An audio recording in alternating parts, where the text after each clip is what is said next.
గారు మనతో జాయిన్ అయ్యారు. నమస్తే నాగేశ్వర గారు. నమస్తే. పుష్ప 2 యూనిట్ ఒక 2 కోట్ల రూపాయలు సాయం చేసింది సార్ శ్రీతేజ కుటుంబానికి. అలాగే ఇవాళ సీఎం రేవంత్ రెడ్డితో సినీ ప్రముఖులు భేటీ కాబోతూ ఉన్నారు. ఈ భేటీ మీద సర్వత్రా ఆసక్తి నెలకొంది. అంటే ఈ వివాదానికి ఏదైనా ఫుల్ స్టాప్ పడుతుందేమో అని చెప్పి చాలామంది ఎదురు చూస్తున్న పరిస్థితి.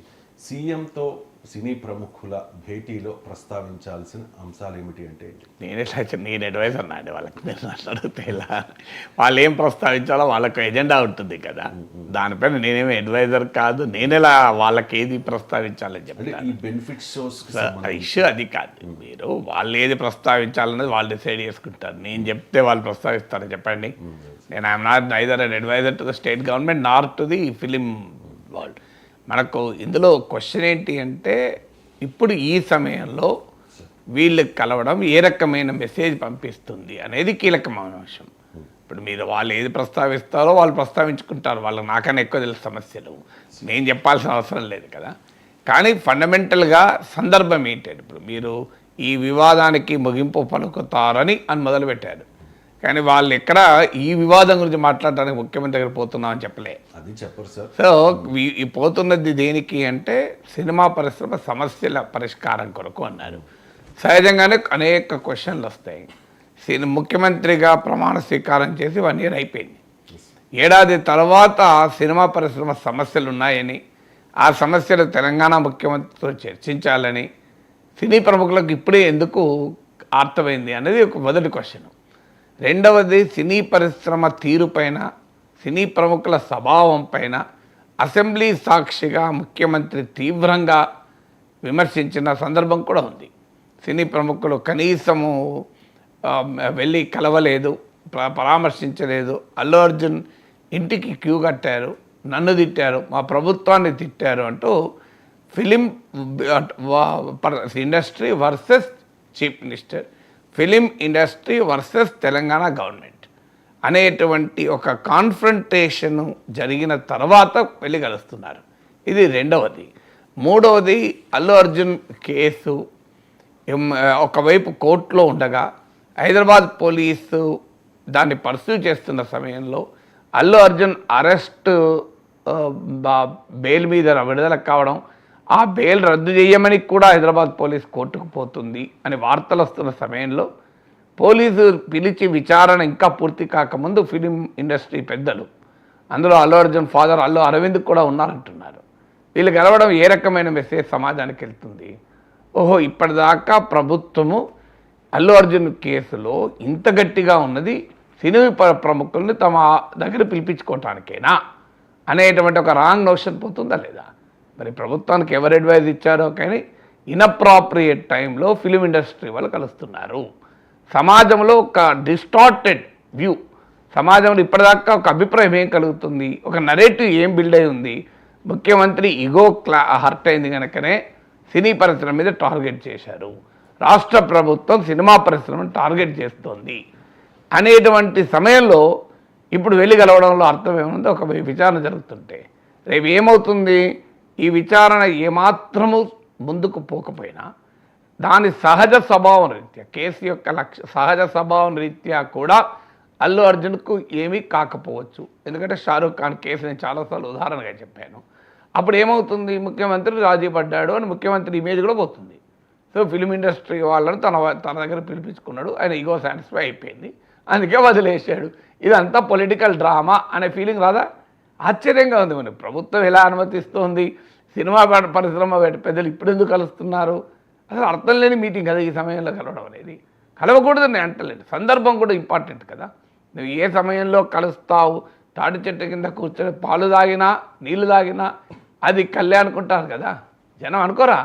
ఇప్పుడు సమాజంలో ఏ రకమైన మెసేజ్ పోతుంది? నిన్నటి దాకా had beat film veterans, Komatireddy Venkat Reddy attack, ముఖ్యమంత్రి రేవంత్ రెడ్డి అటాక్, ఓ ఎమ్మెల్యే అయితే కాస్కో కూర్చుకో పగటి వేషకాలను తిట్టడం, సడన్గా మళ్ళీ అక్కడ కట్ చేస్తే సినిమా పెద్దలు ముఖ్యమంత్రితో కలవడం, ఆ ఫోటోలు మళ్ళీ ఇవాళ వీడియోలు, అందరూ సర్వేజన సుగుణవంత ఎవడు పిచ్చోళ్ళు ప్రజల అంటే మీరు కొట్టుకుంటారు, తర్వాత మీరు కలుస్తారు, మేము ప్రజలు పిచ్చోళ్ళం ఇన్ని రోజులకి చర్చించబెట్టుకున్నది అనే భావన సమాజానికి కలవదా?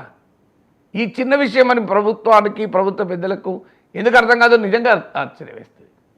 ఇప్పుడు సమస్యలు ఏమైనా ఉంటే సమస్యలు చర్చించడానికి దిల్ రాజు ఉన్నాడు కదా, చర్చించవచ్చు కదా. ఆయన తెలియదా? దిల్ రాజుకు తెలియంది అల్లు అరవింద్కే తెలుస్తా ఫిలిం సమస్యలు? నాకు చెప్పండి. అల్లు అరవింద్కి మాత్రమే తెలుసు, దిల్ రాజుకు తెలియదా? ఆశ్చర్యంగా ఉంది. ఈ సందర్భం కలవడం అనేది ఒక రాంగ్ మెసేజ్ పోతుంది. అంటే ప్రభుత్వం ఎక్కడో కన్నా రాజీ పడుతోంది. ప్రభుత్వం ముఖ్యమంత్రి కేవలం తన ఈగో సాటిస్ఫై కొరకే పిలిపించుకున్నాడు, ఈ కేసంతా పెట్టాడు. ఇది డెలిబరేట్గా టార్గెట్ చేస్తున్నారు అల్లు అర్జున్. ఫిలిం ఇండస్ట్రీ వాళ్ళు కలిశారు, మొత్తం సద్దుమణిగింది.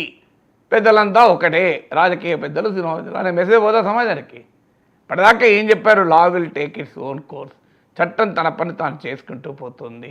సెలబ్రిటీ అయినా కామన్ మ్యాన్ అయినా ఒక్కడే. ఇది డీజీపీ కూడా చెప్పాడు కదా, సెలబ్రిటీ కన్నా కామన్ మ్యాన్ సేఫ్టీ ముఖ్యం, సినిమా ప్రమోషన్ల కన్నా కామన్ మ్యాన్ సేఫ్టీ ముఖ్యం అని ఇవన్నీ చెప్పి అల్లు అర్జున్ అనుమతి లేకుండా వెళ్ళాడు, రోడ్ షో జరిపాడు. చాలా ఇన్హ్యూమన్గా, మీకు ఈ ఇన్హ్యూమన్ అన్న పదం కూడా వాడాడు ముఖ్యమంత్రి అసెంబ్లీలో. అమానవీయంగా ప్రవర్తిస్తోంది సినిమా ఇండస్ట్రీ. ఇదంతా చెప్పి మళ్ళీ అక్కడ కట్ చేస్తే సినిమా పెద్దలతో ముఖ్యమంత్రి సమావేశం, group photo. What message will send to సమాజం? సమాజం ఏమని అర్థం చేసుకోవాలి దీన్ని, ఈ మీటింగ్ని బట్టి? ఇది నిజంగా సినిమా పరిశ్రమ సమస్యల పైన చర్చిస్తున్నారని ఎవరన్నా మీరు ఒక 10 మంది దగ్గర మైక్ పెట్టండి, జనం దగ్గర మీరు జనాన్ని పట్టుకెళ్ళండి. ముఖ్యమంత్రిని సినిమా పెద్దలు కలుస్తారట కదా, ఇక అయిపోయిందా, ఇక కలుస్తున్నారా అంటాడు ప్రజలు. మీరు ఎవరో 10 మందిని అడగండి, చెప్తాను నేను చెప్పింది తప్పంటే. కామన్ వ్యూ వస్తుందా లేదా? అదే సార్, సినీ ప్రముఖులు కలవడం ద్వారా రేవంత్ రెడ్డి ఈగోని సాటిస్ఫై చేయబోతూ ఉన్నారు అనేదే ఎక్కువ. ఇప్పుడు ప్రతిపక్షాలు అదే టార్గెట్ చేస్తుంది. ఇప్పటిదాకా ప్రభుత్వం ఏం చెప్తోంది? ఇది ఈగో క్లాష్ కాదు, ఇది కేవలం చట్టం తన పని చేసుకోవాలి. చట్టం ఇప్పుడు మీకు ఆస్తకి ఇంటర్వ్యూలో కూడా ముఖ్యమంత్రి ఏమన్నాడు? చట్టం తన పని దాన్ని చేసుకుంటూ పోతుంది. సో అల్లు అర్జున్ అయినా ఎవరైనా లాక్ అతీతులు కారు కదా, ఒక తల్లి చనిపోయింది కదా, ఇప్పుడు అవన్నీ పోయాయి కదా. మొత్తం ఎక్కడ చూస్తుంటే ఇదంతా చూస్తుంటే కాంప్రమైజ్ వ్యవహారంలాగా కనబడుతుంది. సో ఇప్పుడు ఇదే సమయంలో ముఖ్యమంత్రిని కలిసే ముందు 2 కోట్ల చెక్కులు ఇస్తారు. ఇన్ని రోజులు ఏమైందంటే 2 కోట్ల చెక్కులు సినీ పరిశ్రమకి ఇప్పటిదాకా 2 కోట్ల చెక్కులు ఇవ్వాలని ఆలోచన ఎందుకు రాలే? ఇప్పుడు ఎందుకు వచ్చింది సడన్గా? ఈ ఇన్సిడెంట్ జరిగి ఎన్ని రోజులు అయింది? మీకు December 4th జరిగింది, అవునా కదా? ఇవాళ 21 days తర్వాత 2 కోట్లు ఇవ్వాలని తోచిందా అండి? అసలు నిజంగా అర్థం కూడా కాదు. ఎప్పుడు అంటే అర్థం ఏంటి? మీరు ఈ రెండింటికి డాట్స్. ఇప్పుడు మీకు అల్లు అర్జున్ అరెస్టు, పోలీస్ స్టేషన్కి పిలిపింత, విచారణ, బెయిల్ రద్దు చేయడానికి హైదరాబాద్ పోలీస్ అడగబోతోంది, ముఖ్యమంత్రి అసెంబ్లీలో తీవ్రమైన విమర్శ, ఇక్కడ తర్వాత 2 కోట్లు ఇవ్వడం, ముఖ్యమంత్రి కలవడం. ఈ సీక్వెన్స్ ఆఫ్ ఈవెంట్స్ మీరు డాట్స్ కలపండి, ఏం మీనింగ్ వస్తుంది? అంటే సినిమా పరిశ్రమ 2 కోట్లు ఇచ్చి తాము చేసిన పాపాన్ని కడుక్కోదలుచుకుందా?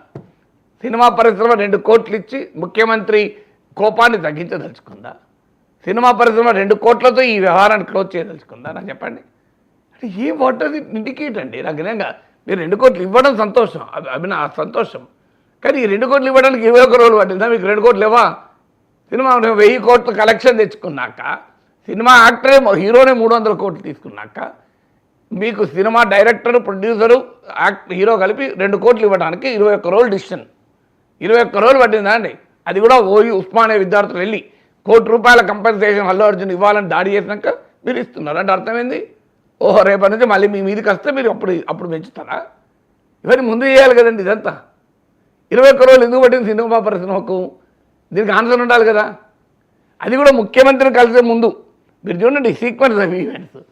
వాట్ డస్ మీకు కనీసం ఒక పని చేసేటప్పుడు ఆప్టిక్స్ అంటారు, అంటే చూసేవాడికి మేము నిజాయితీగా చేస్తున్నాం, ఇందులో ఏది డీల్స్ లేదు అని. ఇప్పుడు ఈ వ్యవహారం మొత్తం చూస్తుంటే ఏం మెసేజ్ వస్తుంది? ఇదంతా ఎక్కడో కేసును క్లోజ్ చేస్తానికి జరుగుతుంది తతంగంలా కనబడతలేదా? That will damage the image of the film industry. It will damage the image of the chief minister also. మరి ప్రభుత్వానికి ఎవరు అడ్వైజ్ ఇస్తున్నారో నాకు తెలియదు. మరి ఇంతమంది అడ్వైజర్లను పెట్టుకున్నారు, ఇదేం అడ్వైజర్ నాకు అర్థం కాదు. ఎవరైనా చెప్పాలి కదా సార్, ఇది సందర్భం కాదు. ముఖ్యమంత్రి అంటే చాలా పని ఒత్తిడిలో ఉంటారు, ప్రాక్టికల్గా అయిన సమయం ఉండకపోవచ్చు. Somebody should give the feedback. Party ఎందుకున్నది కాంగ్రెస్ పార్టీ. సరే ఈ సమయంలో మనం మంచిది కాదు, ఇప్పుడు కలిస్తే రాంగ్ మెసేజ్ వెళ్తుంది. సో దెర్ ఈజ్ ఈక్వల్ సమయం ఉంది కదా, సమయం సందర్భం ఉంటుంది కదా. ఫిల్మ్ ఇండస్ట్రీ కలవడానికి మీరు చీఫ్ సెక్రటరీని కలవండి, ముఖ్యమంత్రి కలవడం ఎందుకు? ముఖ్యమంత్రి కలిస్తేనే సినిమా వాళ్ళ సమస్యల పరిష్కారం అవుతాయా? నిర్ణయాలు తీసుకోవాలి, జీవోలు ఇవ్వాల్సింది చీఫ్ బ్యూరోక్రసీ కదా. నిజంగానే ఇది సమస్యల మీదనే అయితే అది ఏంటి ఆ సమస్య లిస్ట్ చెప్పండి మాకు. ఏడాదిగా ఎన్నడూ చెప్పలే కదా. ఈ ఏడాదిగా కనీసం ఫిల్మ్ ఇండస్ట్రీ ఎంతమంది పెద్దలు వెళ్ళి కొంచెం చిరంజీవి ఎవరో కలిసినట్టున్నారు. సినిమా పరిశ్రమ ఫార్మల్గా నేను వెళ్ళి ముఖ్యమంత్రి గ్రీట్ చేసింది నాకు చెప్పండి. ఇప్పుడు సాధారణంగా బిజినెస్ బాడీసు, ఇండస్ట్రీ బాడీసు, ప్రముఖులు, వెటరన్స్ వెళ్ళి కలిసి గ్రీట్ చేస్తారా చేయరా? మరి సినిమా పెద్దలు ఎవరు పోయి కలిసి గ్రీట్ చేశారు చెప్పండి నాకు ముఖ్యమంత్రిని. మనమైతే మీడియాలో చూడలేము, మరి నాకు తెలియదు. వ్యక్తులుగా కలిసినట్టున్నారు. అది ఇండస్ట్రీ చెప్పదు, వ్యక్తులుగా ఎవరైనా కలవచ్చు. కానీ ఇండస్ట్రీ అనేది దానికి ఒక బాడీ, ఒక ఆర్గనైజేషన్ ఉంటుంది కదా. ఇండస్ట్రీ నుంచి కలిసింది ఇదే ఫస్ట్ టైం సార్. సో ఇదే మరి ఏడాది పెట్టింది కదా మీకు. ఒక ముఖ్యమంత్రి తెలంగాణలో కొత్త ముఖ్యమంత్రి వచ్చాడన్న తెలవడానికి, కొత్త ముఖ్యమంత్రి వచ్చాడు అని తెలవడానికి 1 year పట్టింది. అది కూడా ఎప్పుడు తెలిసింది? అసెంబ్లీలో ఫుట్బాల్ ఆడితే తెలిసింది మీకు, అవునా కదా. అసెంబ్లీలో ముఖ్యమంత్రి ఫుట్బాల్ ఆడకపోతే ఇప్పటికి కూడా కలిసేవాళ్ళు కారేమో. What does it mean? అసలు ఫిల్మ్ ఇండస్ట్రీ గౌరవం తగ్గుతుంది, ప్రభుత్వం పట్ల ఇమేజ్ తగ్గుతుంది. ఈ కేసు రేపు దాని నేచురల్ కోర్స్, నేను అనేది ఏంటంటే కేసు లాజికల్ ఎందుకు ఎప్పుడోసారి రావాల్సిందే కదా. అది వచ్చినా ప్రజలకు ఏం మీనింగ్ వస్తుంది? అంతా డ్రామా. 2 నెలలు లొల్లి, ఏమి లొల్లి, మామూలు లొల్లి కాదు కదా. అల్టిమేట్గా ఏమున్నదో వాళ్ళు కలిసిరు, పెద్దోళ్ళు అంతా ఏకమైనరు. ఈ మధ్యలో పాపం మళ్ళీ రేపటి మళ్ళీ నెక్స్ట్ స్టాంపీలో చూసుకుందాం అనే పరిస్థితి. ఇది మరి సమాజాన్ని ఇంత ఈజీగా తీసుకుంటే సమాజంలో అభిప్రాయాలు ఫామ్ కావా? సమాజం ఏం ఆలోచిస్తుంది అనే ఫీడ్బ్యాక్ ప్రభుత్వాలకు ఉండాలి. సమాజంలో mood, what is the public mood అని. రాజకీయ పార్టీలు దెబ్బతినేది ఇక్కడ. రాజకీయ పార్టీలు ఎన్నికల ముందే సర్వేలు చేస్తాయి. రాజకీయ పార్టీలు ఎన్నికల ముందే టికెట్ల కొరకు సర్వేలు చేస్తాయి. రాజకీయ పార్టీ వాస్తవంగా అధికారంలో ఉన్న వాళ్ళు చేయాల్సింది ఏంటంటే, ఈవెన్ అధికారులు కాదు, ప్రతిపక్షం ఉన్నవారు కూడా నిరంతరం పబ్లిక్ ఒపీనియన్ గేజ్ చేయాలి. ప్రజాభిప్రాయం ఎట్లా మౌల్డ్ అవుతుంది, ఈ అంశం పైన ప్రజలు ఏమనుకుంటున్నారు. ఇప్పుడు మీకు అమెరికా లాంటి దేశాల్లో చూడండి, అది continuous process public opinion research అనేది. పబ్లిక్ ఒపీనియన్ రీసెర్చ్ లేదు మన దగ్గర. పబ్లిక్ ఒపీనియన్ రీసెర్చ్ ఉంటే ఏమవుతుందంటే ఇలాంటి విషయాల్లో ప్రజలు ఏమనుకుంటున్నారు ఫీడ్బ్యాక్ వస్తుంది. ఎందుకంటే ఈ ఫిల్మ్ ఇండస్ట్రీ వాళ్ళకి కలవాలా లేదా అనేది 4-5 రోజుల కింద డిసైడ్ అయి ఉంటుంది కదా. నిన్న రాత్రి 10 గంటలకు డిసైడ్ కాదు కదా. ఈ 4-5 రోజుల్లో ఇన్స్టాంట్గా ప్రజల ఫీడ్బ్యాక్ తీసుకుంటారు. సమాజంలో ఏ రకమైన అభిప్రాయం ఫామ్ అవుతుంది. అందువల్ల ముఖ్యమంత్రిని ఫిలిం ఇండస్ట్రీ పెద్దలు కలవడం తప్పులేదు, సమస్యలపైన చర్చించడం తప్పులేదు. కానీ ప్రతిదానికి ఒక సమయం సందర్భం ఉంటుంది. ప్రతిదానికి ఒక సమయం సందర్భం ఉంటుంది. మీరు ఈ సమయం సందర్భం మాత్రం ఖచ్చితంగా సమాజానికి రాంగ్ మెసేజ్ పోతుంది. ఫిలిం ఇండస్ట్రీ గౌరవాన్ని తగ్గిస్తుంది. ముఖ్యమంత్రిని పొలిటికల్గా అటాక్ చేయడానికి అవకాశాన్ని ఇస్తుంది. ఇక భారతీయ జనతా పార్టీలో నెంబర్ 2